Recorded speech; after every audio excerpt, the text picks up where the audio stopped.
Bismillahirrahmanirrahim. Alhamdulillahi rabbil alamin. Wassalatu wassalamu ala rasuli rabbil alamin. Nabiyyina wa habibina wa qudwatina Muhammad ibn Abdullah wa ala alihi wa sahbihi wa man sar ala nahjihi wa ihtada bihadihi wa istanna bisunnati ila yaumiddin. Amma ba'du. Muslimin dan muslimat, para jemaah, para pencinta ilmu, Assalamualaikum warahmatullahi wabarakatuh. Alhamdulillah, syukur kita pada Allah Azza wa Jalla kerana dapat meneruskan bicara kita dalam kitab Hikayatun Fiqhiyatun Mukhtarah. Pada hari ini Ahad 22 hari bulan 1 2023. Tajuk kita iaitulah Al-Hikayat, Hikayat At-Tasi'ah wal Khamsun Ba'dal Mi'ah. Hikayat yang ke-159. Kisah pengaduan seorang isteri tentang suami dia tidak beri bajet yang cukup untuk kegunaan keluarga dia, makan minum dia, kos sara hidup tak cukup. Cerita ini masyhur. An Aisyah radhiyallahu anha anna Hindan binta Utbah. Hind, orang Arab dipanggil Hind, tapi kita Melayu ni Hindun. Hindun binti Utbah datang mengadu kepada Nabi sallallahu alaihi wasallam. Qalat, ya Rasulullah, inna Aba Sufyan rajulun syahihun. Suami saya, kanda saya, Abu Sufyan, seorang yang bakhil. Syahih, syahih ni bakhil. Orang Kelantan kata kopi. Tak bagi bajet yang cukup. Walaysa yu'tini ma yakfini wa waladi. Dia tak beri kepada saya sara hidup yang mencukupi untuk saya dengan anak-anak. Tapi duit dia banyak. Dia orang besar. Illa ma akhaztu minhu wa huwa la ya'lam. Bila tak cukup nak beli makan, nak beli apa, barang dapur tak ada, aku ambil je duit dia, saya pergi beli. Macam mana hukum? Ini soalan daripada isteri, seorang isteri yang memerlukan bajet untuk makan minum, keperluan hidup dia, dilaporkan kepada Nabi sallallahu alaihi wasallam. Faqala sallallahu alaihi wasallam, maka Nabi kita jawab dengan satu jawapan yang mantap. Khuzi ma yakfiki wa waladaki bil ma'ruf. Nabi kata, ambillah setakat mana yang mencukupi untuk awak dan anakmu, bil ma'ruf, dengan cara yang ma'ruf, dengan baik. Mana jangan ambil lebih, jangan boros. Mentang ke kawan tu duit banyak, ambil senyap-senyap, buat beli tu beli ni, tak boleh. Kita ambil secara bil ma'ruf, dengan cara yang baik. Jadi hadis ini menunjukkan kepada beberapa perkara. Sebelum itu, hadis ini muttafaqun alaih, dikeluarkan oleh Imam Bukhari dan Muslim. Makna hadis ini sahih. Jadi alhamdulillah, dari sudut sanad dia jelas, dari sudut hukumnya macam mana. Dilalatuha, hadis ini menunjukkan kepada apa? Menunjukkan kepada an-nafaqah wajibatun 'ala az-zawji. Nafkah isteri dan anak-anak itu wajib ke atas suami. Kaya ke miskin, kena cari duit. Fa in qattara wa huwa qadirun. Kalaulah dia tu bakhil, sedangkan dia ada kemampuan, duit dia banyak, tapi dia tak bagi yang mencukupi. Itu maksudnya. Macam mana, apa tindakan yang boleh kita ambil? Falizaujati an ta'khudha min malihi bil ma'ruf. Maka isteri dia berhak untuk mengambilnya sekadar yang mencukupi. Yang mencukupi. Ma'ruf maknanya jangan boros lah. Jangan boros, jangan membazir, jangan beli benda yang tak berkaitan. Jangan. Tak boleh sedekah pun tak boleh. Jadi ambil untuk keperluan dia dengan anak-anak dia. Itu yang difatwakan oleh baginda Nabi sallallahu alaihi wasallam kepada Sayyidah Hindun binti Utbah. Baik, para jemaah sekalian, seperti biasa kita bawa di sini 10 perkara yang dibincangkan. Yang pertama, rawiyatul qisah, iaitulah Sayyidah Aisyah radhiyallahu anha yang mendengar aduan daripada Hindun kepada Nabi sallallahu alaihi wasallam. Aisyah ni ghaniyatun 'anit ta'rif, sudah masyhur yang banyak kali dah kita ulang tentang sirah dia. Maka dia ni seorang yang terkenal, cuma gelaran dia nya Ummu Abdillah. Dia tak ada anak dengan Nabi sallallahu alaihi wasallam. Tapi kenapa digelar? Itu kunyah ni di sisi orang Arab boleh kita guna walaupun orang tak ada anak, tak pernah kahwin pun boleh guna Ummu Fulan. Kanak-kanak boleh kita guna lagi, Abu Fulan boleh je kita guna. Cuma oleh kerana dia duduk jaga anak saudara dia Abdullah ibn Zubair, maka orang gelar dia Ummu Abdillah. Ummu ni mak pada Abdullah. Itu dia panggil gelaran lah, dia panggil dalam bahasa, dia panggil kunyah. Baiklah. Dan ketika Nabi wafat, sallallahu alaihi wasallam wafat, umur dia baru 18 tahun. Sayyidah Aisyah juga meninggal pada Ramadan tahun yang ke-58.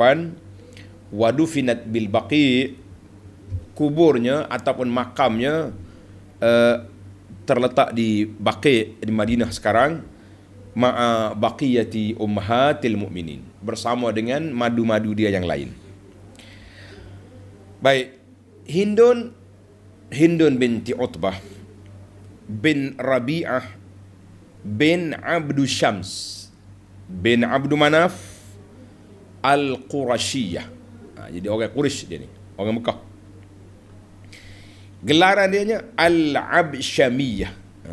Jangan dengar kita ni, Al-Absyamiyah. Dia panggil kalimah manhutah, kalimah yang disambung.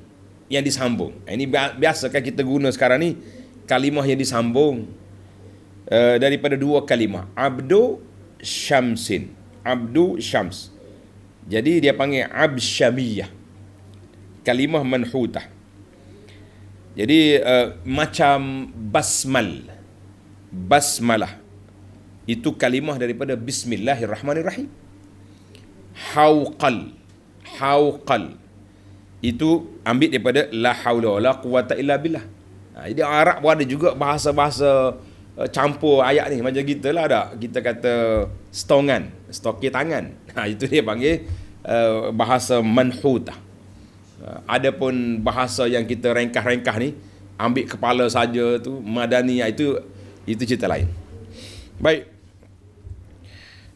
Hindu ni ibu kepada Muawiyah bin Abi Sufyan, ketua pengasas kepada Daulah Al-Amawiyah.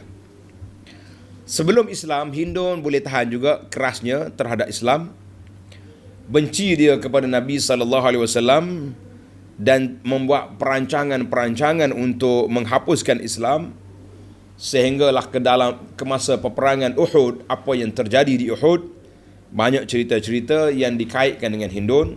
Sebahagiannya sahih, sebahagiannya perlu diperhalusi tentang kesahihannya. Hindun aslamat amal fathi, masuk Islam pada pembukaan kota Mekah. Wa anabat ilallah, dia telah bertobat kepada Allah Azza wa Jalla dan telah bertukar channel dia daripada benci kepada Nabi sallallahu alaihi wasallam ila hubbin syadid, kepada seorang yang sangat mencintai Rasulullah sallallahu alaihi wasallam. Wa kana imra'atan abiyatan, seorang perempuan yang mempunyai sikap yang tegas, yang kuat, dan orang yang berani. Sebab itu dalam peristiwa yang lepas yang kita bincang waktu bai'atun nisa, bila Nabi sebut satu perkara, Hindu yang mencampur. Dia mencelah. Berani Hindu ni. Sehingga Nabi tanya, "Man Hindun?" Orang kata, "Hindu ya Rasulullah." Nabi kenal Hindun seorang yang berani. Wa fiha jawani insaniyah ra'yah, seorang yang mempunyai berperanan dalam yang baik dalam masyarakat, tentang charity, tentang pertolongan yang dia baik. Qila, ada ulama sirah mengatakan Hindun meninggal pada masa pemerintahan Sayyidina Umar ba'da Abi Bakrin biqalil, pada hari matinya Abu Quhafah. matinya ayah Abu Bakar. Waqila, ada kata baqiyat ila khilafati Uthman. Wallahu alam. Jadi itu khilaf tentang tarikh kematian Hindun. Sebab dia tak ada apa ni pendaftaran negara masa tu. Cuma ahli sejarah ni ada yang tulis, ada yang tak tulis. Wallahu alam. Yang pentingnya dia mati dalam Islam, alhamdulillah. Setelah 20 tahun menentang, berperang, anti kepada Islam, gitulah hati manusia ni, duduk di bawah kuasa Allah Azza wa Jalla 20 tahun setelah berperang, menentang, akhirnya dia mencintai Rasulullah sallallahu alaihi wasallam, masuk Islam, dia mati di atas Islam. Alhamdulillah. Sebab itulah kita tak boleh nak berani sangat nak jatuh hukum pada orang tu orang ni sebelum selesainya hidup dia. Kita tak tahu. Sekarang ni pun kita tengok macam mana kawan-kawan dulu jadi lawan. Ya lawan jadi kawan. Yang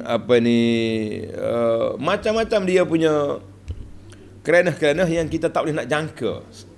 Sebab itulah seorang sahabat, kalau tak silap saya, Ibnu Mas'ud atau siapa radhiyallahu anhu, dia kata, kalau kita nak ambil contoh, kita ambillah contoh orang yang dah meninggal. Fa innal ahya, orang yang masih hidup, la ta'man alaihi fitnah, masih lagi di bawah ujian, batu ujian yang kita tak tahu, mungkin dia terfitnah di akhirnya atau wallahu alam.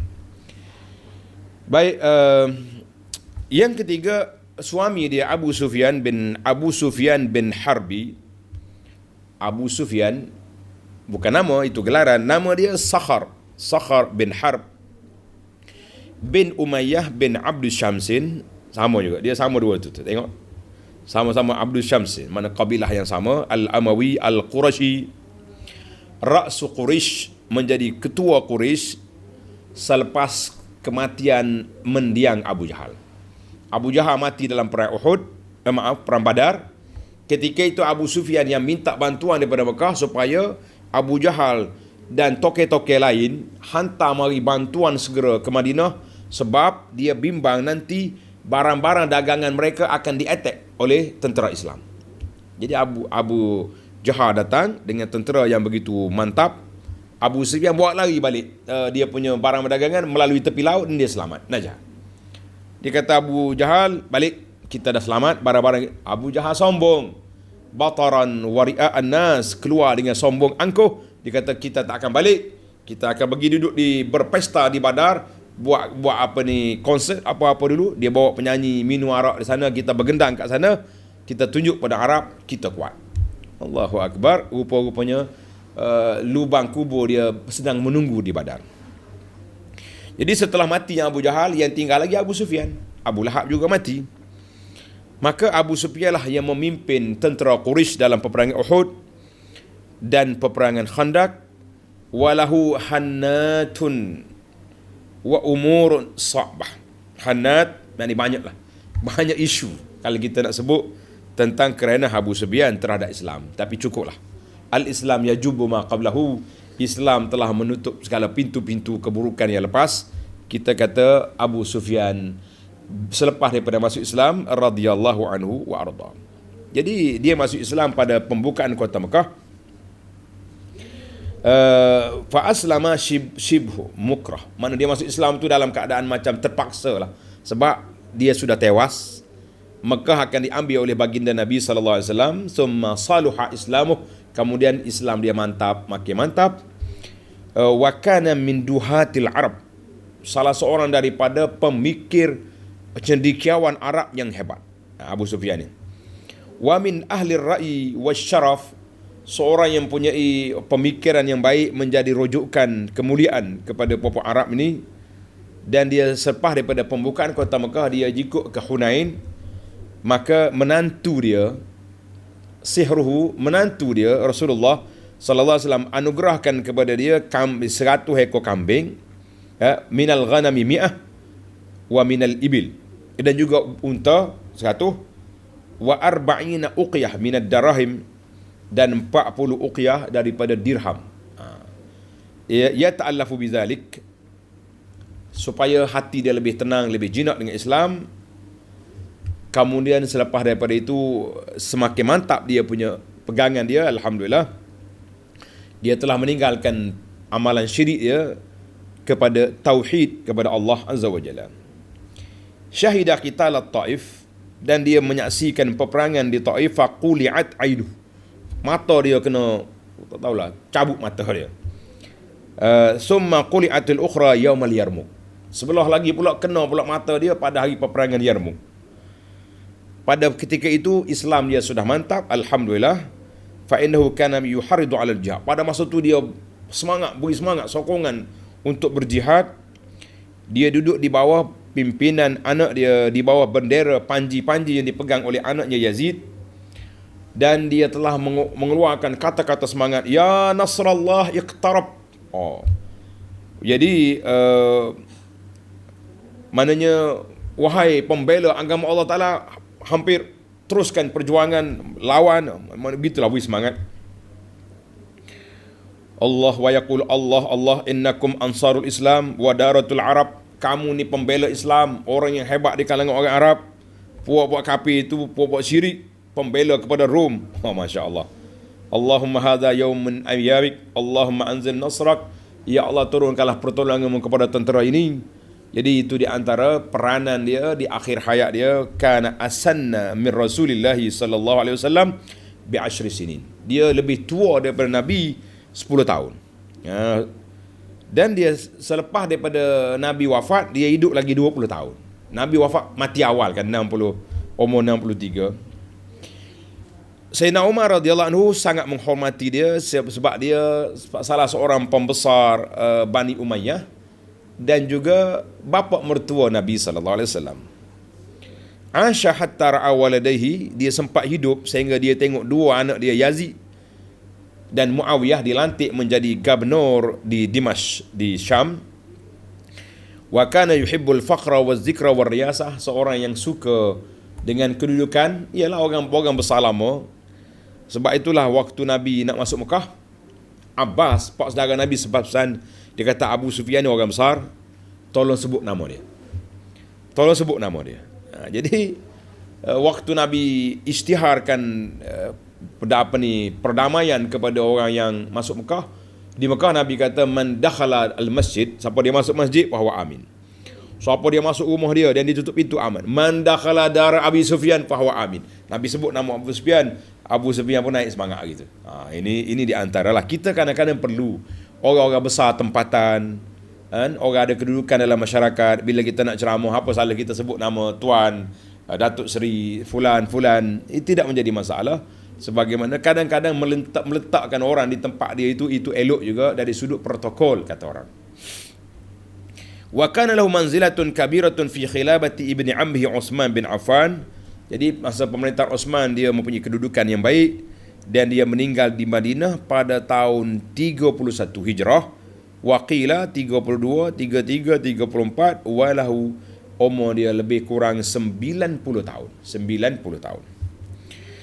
Baik para jemaah sekalian, isu yang keempat, dalam hadis kisah pengaduan Hindun ini terdapat beberapa gelaran pada Abu Sufyan. Bakhil, syahih ni atas pada bakhil lagi. Misik, orang panggil pegang sangatlah dia punya duit ni, payah nak keluar. Misik. Jadi ulama bahasa kata bakhil, paman bakhila, siapa dia bakhil, orang ni payah nak keluar duit dia tu. Dia pegang, dia payah nak lepas. Syuh qalla wa asura, lebih dahsyat lagi daripada tu. Sampai dia sendiri pun nak makan pun dia fikir 4 kali. Itu dia panggil syuh. Syuh ni lebih teruk pada bakhil lagi. Orang bakhil ni tak bagi orang ya. Syuh ni dia pun untuk dia sendiri pun dia fikir, mahal ni nak makan. Sekali-sekala apa salah kita makan mahal nak sedap. Amma masaka bi syai' maskan akhadha bihi wa ta'allaqa wa atasama. Maknanya dia orang panggil payah nak keluar lah bajet dia tu. Gitulah. Dia dekat-dekat ya semua tu. Tiga tu yang penting payah nak bagi duit ke orang. Payah nak bagi duit sama orang. Wa amsaka 'anil infaq, tak bagi nafkah yang sepatutnya. Itu dalam Mu'jamul Lughah. Maknanya faqala ahlul ilmi, ulama lain pula kata syuh baqi ni Orang panggil bakhil hangit lah ni. Lebih teruk pada bakhil biasa. Sebab bakhil biasa ni dia berkait dengan harta je. Tapi kalau kata syuh, semua sekali dia bakhil belaka. Harta dia bakhil, kalau minta nasihat dia tak bagi. Jadi banyak benda yang penting bakhil dari segala sudut. Itu dia panggil syuhun. Allahu akbar. Waqila syuh lazimun, satu benda yang menjadi tabiat dah orang ni. Dia ni payah bahasa ni, kalau bak duit janganlah. Mereka mati-mata nak dapat. Allahu akbar. Tapi ingat, kata Imamul Qurtubi, Hindun ketika melaporkan kepada Nabi SAW sifat Abu Sufyan bisyuhi, bukan makna dia tu bakhil segala sudut lah. Cuma dia cerita Abu Sufyan ni bakhil dari sudut bajet nak bagi kepada keluarga. Memang kita nampak begitu. Ada orang itu macam tu. Ada orang macam tu. Dengan kawan-kawan, habis meja dia belanja. Tapi dengan anak dia sekali minta duit, celak putih mata. Budak ni minta duit pula. Macam ni. Kalau bini minta duit, lagilah. Dah. Mari dekat-dekat nak tidur tu, bini bercakap sikit bang, kita esok nak pergi beli sekian-sekian, tiba-tiba, batal golek dah dekat tengah. Dia punya bakhil punya perangai ni. Ada orang macam tu. Dengan keluarga sukar nak dapat duit. Tapi dengan kawan-kawan, senang. Sebab itulah kalau kita nak makan hak pelik-pelik, kita suruh kawan dia, bodek dia, dah, tolong bungkuk balik agak ke dia, tak balik dah. Ini di antara orang yang ada sifat macam. Jadi Hindun tidaklah mengatakan Abu Sufyan ni bakhil total, tapi dia kata dia dengan keluarga dia, itu je sikap dia. Wallahu alam. Kita mengatakan itu benda dah lepas, tapi oleh kerana perkara ini perlu kepada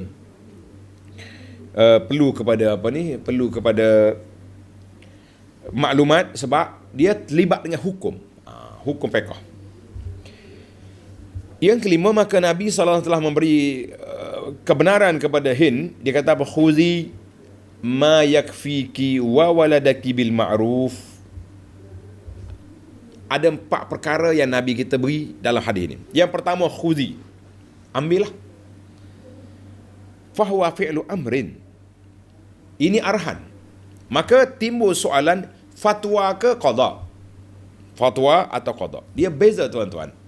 Kalau kata fatwa, mufti keluar fatwa, kita boleh ambil, kita tak boleh ambil. Tapi kalau qadi jatuh hukum qada, kita boleh ambil. Jadi kata di sini para ulama wal arjah, pendapat yang paling kuat mengikut para ulama mengatakan annahu yufidul qada. Dia lebih kepada qada, satu hukum. Kalau fatwa, Nabi kata la haraja alaiki fima fa'alti. Nabi kata tak salah apa yang awak buat tu. Tapi di sini Nabi kata khudi, ambil. Itu arhan. Mana bila kata berbentuk arhan, maka dia pergi kepada qada. Pergi kepada qada. Satu. Kalimah yang kedua, Nabi kata ma yakfiki, bajet kadar yang mencukupi. Mencukupi itu dia panggil al-haddul kifayah. Jadi macam berapa kita nak kata berapa. Setengah ulama ni macam-macam dia kira. Sekilo seorang gandum ke, satu cupak ke. Susahlah macam tu. Sebab setiap orang, ada negeri, ada kadar dia sendiri. Maka sebab itu kita kata ma yakfiki dikaitkan dengan yang kedua. Yang kedua, wa waladaki, dan anakmu. Anakmu tu siapa dia? Orang yang duduk di rumah kita, di bawah tanggungan kita. Jangan pergi sedekah orang lain. Tak boleh. Jadi kita boleh ambil orang yang anak kita, termasuklah khadam. Kalau kita rumah kita tu ada khadam sama ada hamba atau bibi yang perlu pada bajet, dia juga dapat. Dia juga dapat. Bil ma'ruf, ma'ruf maknanya dengan cara yang baik, mengikut kadar yang diperlukan, tidak terlalu boros, dan tidak terlalu bakhil. Itu dia panggil bil ma'ruf. Maka ayat dalam hadis ini Nabi kita letak 4 perkara, ambil, itu qada, setakat yang mencukupi untukmu dengan anakmu je, tak boleh masuk orang lain kecuali khadam. Jangan pergi sedekah ke orang, bermurah-murah pula kita tabur duit suami tanpa izin, la, bil ma'ruf. Jadi kita kena tengok setakat mana yang mencukupi. Jadi ada orang ni makan banyak sebab dia besar, gemuk. Ada orang kecil celeh, tak nak makan banyak dia ni. Jadi itu dia panggil bil ma'ruf. Isu yang keenam, nafkah yang disyariatkan oleh Allah Azza wa Jalla. Suami kena beri kepada mana-mana isteri yang telah berkhidmat pada suami dia. Dia jaga anak dia, jaga ni, jaga makan minum, jaga di rumah.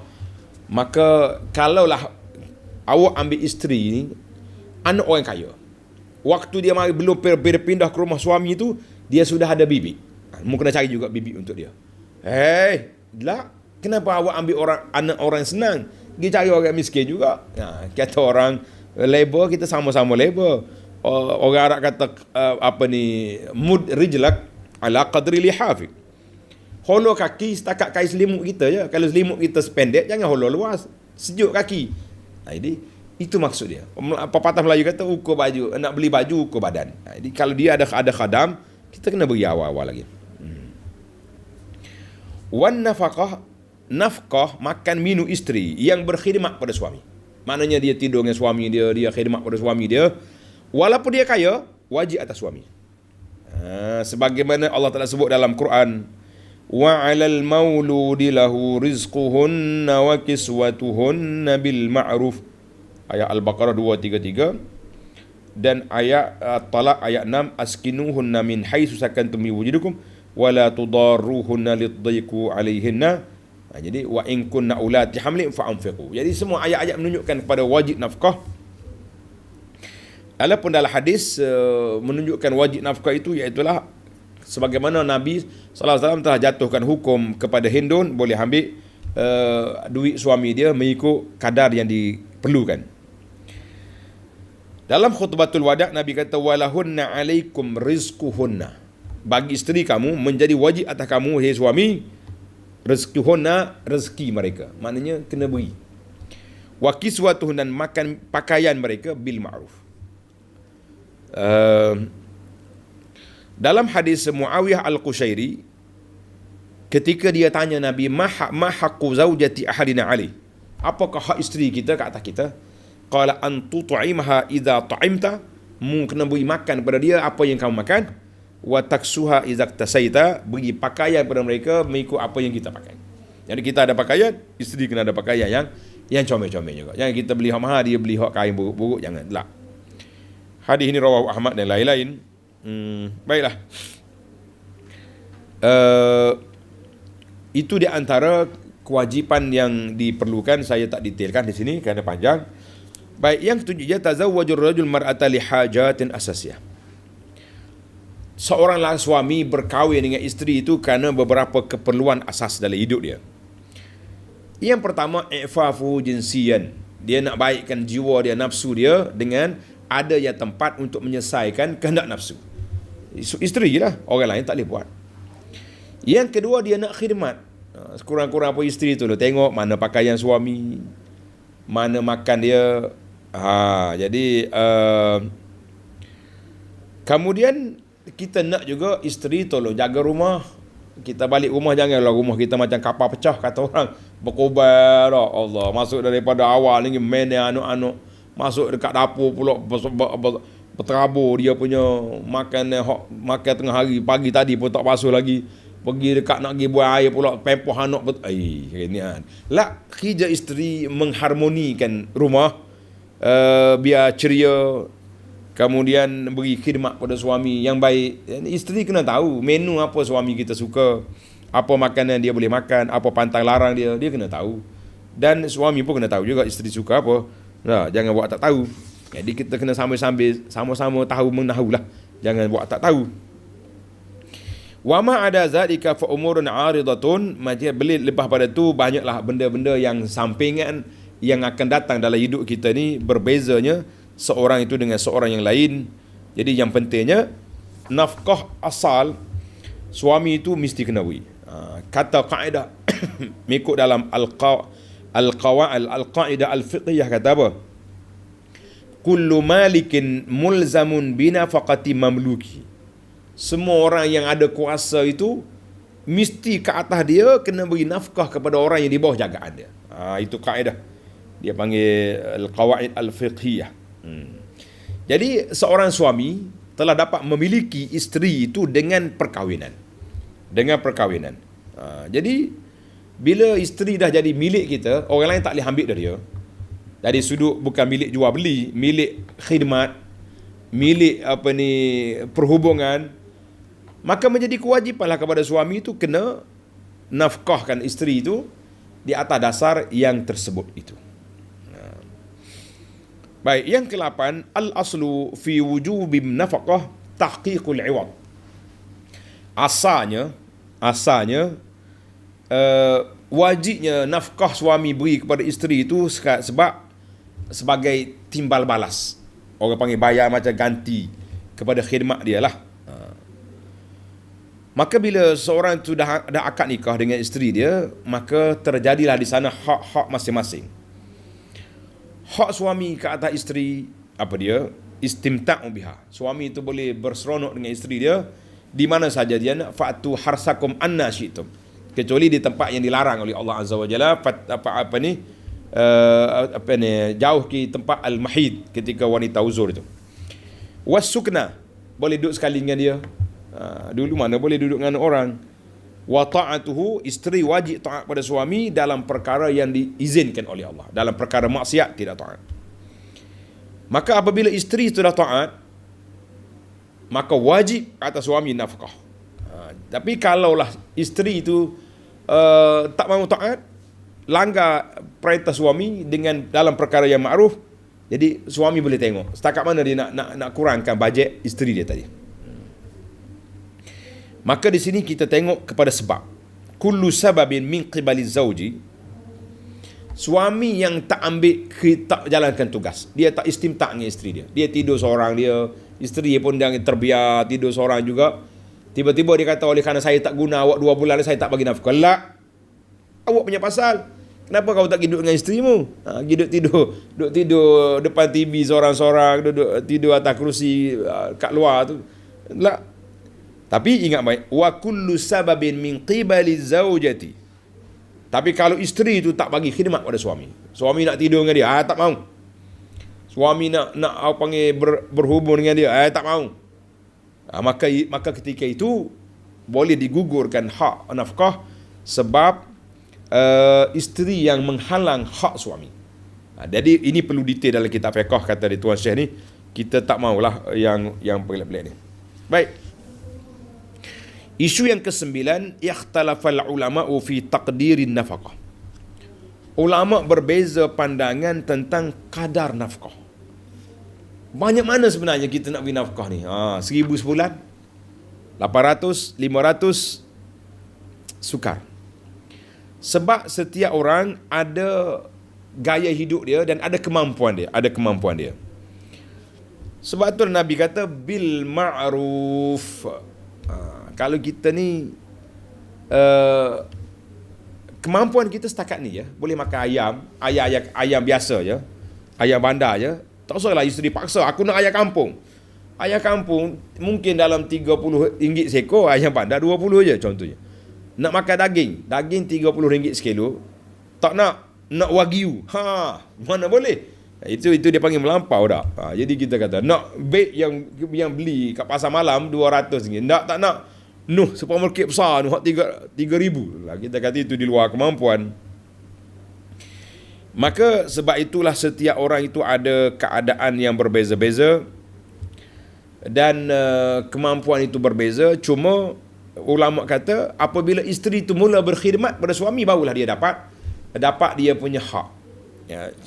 Contohnya, Nabi SAW belum lagi beri nafkah kepada Aisyah illa ba'da intiqala ila baitihi. Setelah dia duduk sama, barulah bagi nafkah. Asalnya walaupun dah kahwin, tapi dia duduk dengan ayah dia Abu Bakar yang bagi tanggung sebab tidak ada apa-apa khidmat di situ. Itu di antaralah. Demikian juga hak ni sensitif sikit. Dia kata al-mar'atul lati tarfudul intiqal. Isteri yang tak mau berpindah, aku tak nak ikut suami, aku nak duduk rumah mak dia contohnya. Sedangkan tak ada sebab apa-apa. Tak takut rumah suami cantik, comel, walaupun rumah sewa, dia tak mau. Dia nak duduk rumah mak dia juga, jauh duduk. Jadi ini juga boleh diperbincangkan. Jadi macam-macam tu, jangan main. Ini saya tak nak sebut, tapi dalam kitab ni sebut. Tuan-tuan boleh tanya majlis fatwa lah untuk putusan. Dia kata wal muwazzafah, isteri yang bekerja, allati ya'muruha zawjuha bi tarki amaliha. Suami dia kata gaji saya dah cukup, suami mana ya gaji ni cukup lah untuk anak dia, untuk isteri, untuk anak boleh hidup lah memang. Tapi isteri tak nak tinggal kerja dia. Kerja dia kecil lah contohnya. Kerani ke apa dia, pegawai kecil, bukan besar-besar pun. Ini juga suami kata, tak apalah, dah awak keluar kerja, saya tak bagi nafkah, dah pergi cari duit sendiri. Itu ada kes. Tapi sekarang ni kita sama-sama lah kan.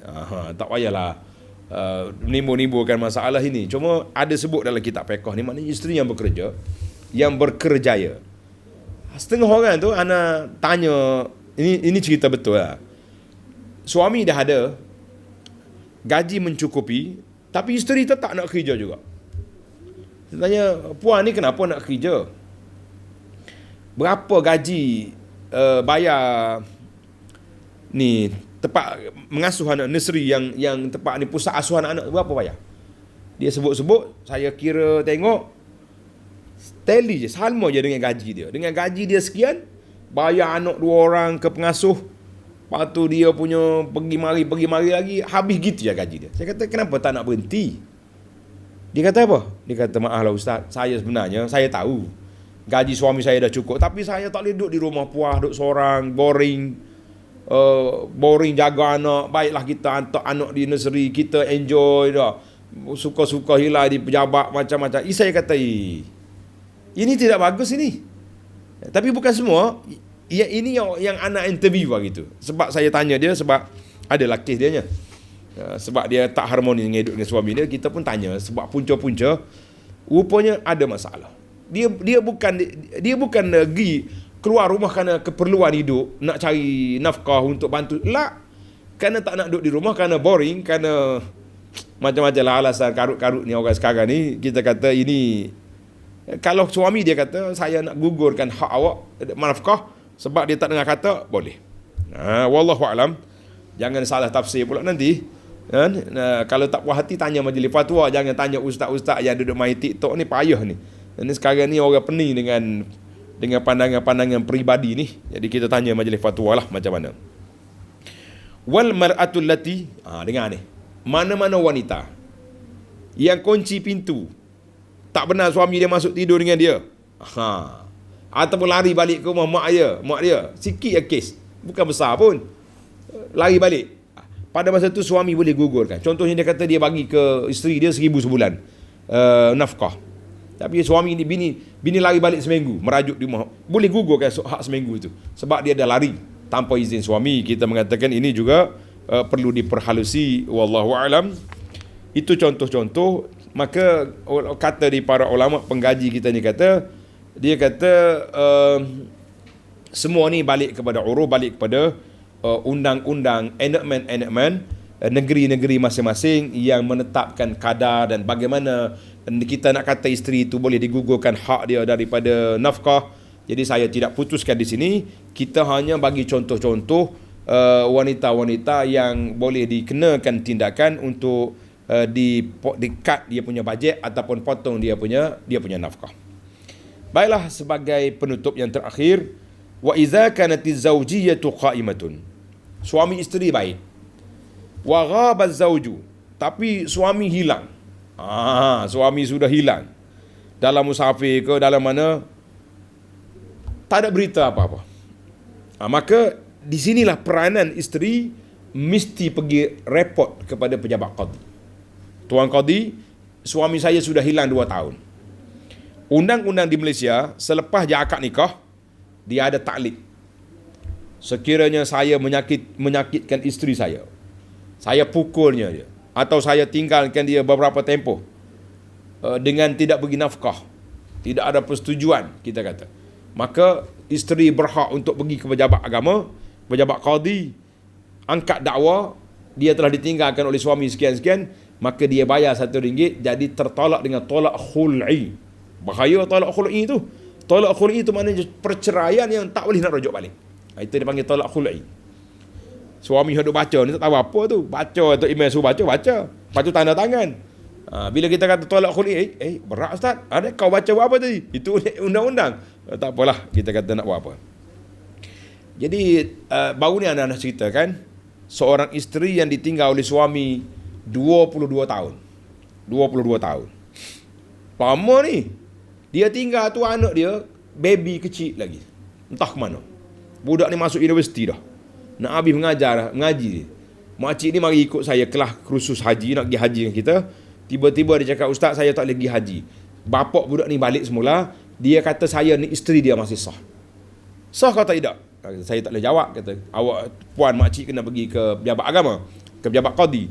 Tetapi dalam sistem yang ada sekarang ni, kalau dia tak angkat kepada qadi, mana ni walaupun 50 tahun ditinggalkan, tetap dia dengan isteri kawan tu. Jadi kalau nak selesai masalah, pergi ke pejabat bantuan, biro bantuan guaman ke, pejabat agama bagi kaunseling ke, tanya cerita dia, mereka akan beri lorong-lorong yang baik menyelesaikan masalah.